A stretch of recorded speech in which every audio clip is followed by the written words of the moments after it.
ಅಂದ್ರೆ ನಿನ್ ಲೂಸರ್ ಅಂತ ಒಪ್ಕೋಬೇಕು. ಸರಿ, ನನ್ನ ಮಗಳು ನನ್ನನ್ನು ಲವ್ ಮಾಡ್ತಾಳೆ. ಓಕೆ, ಮುಂದೆ ನೋಡಪ್ಪ ನೀನು. 3, 2, 1.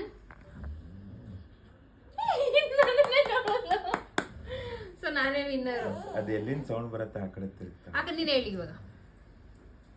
3, 2, 1. ಹೇಳಿಲ್ಲ, ಎಲ್ಲಿಂದ ಸೌಂಡ್ ಬರುತ್ತೆ ತಲೆ ಅಂತ ತಿರುಗ್ತಾಳೆ. ಆಯ್ತು ಈಗ ನಾನು ಕೌಂಟ್ ಮಾಡ್ತೀನಿ, ನೋಡೋಣ ಎಲ್ಲಿ ತಿರ್ತಾಳೆ ಅಂತ. 3, 2, 1. ನನ್ನನ್ನು ನೋಡ್ಬೇಕಂದ. Last round. 3, 2, 1. ನೋಡ್, ನಾನೇ ಗೆದ್ದೆ. ಆಕ್ಚುಲಿ ಆಟ ಸರಿ ಇಲ್ಲ ಅನಿಸುತ್ತೆ ಅಣ್ಣ. ಏನಿಲ್ಲ, ಕರೆಕ್ಟ್ ಐತಿ. ಆಕ್ಚುಲಿ ಸರಿ ಇಲ್ಲ. ಇಲ್ಲ, ಕರೆಕ್ಟೇ ಇದೆ. ವಿನ್ನರು ಚಿಕ್ಕಪ್ಪ. ಗುಂಡು ಸರಿ ಇಲ್ಲ, ಮೋಸ ಆಗಿದೆ. ಯಾಕೆ? ನನಗೆ ಮೋಸ ಆಗಿದೆ.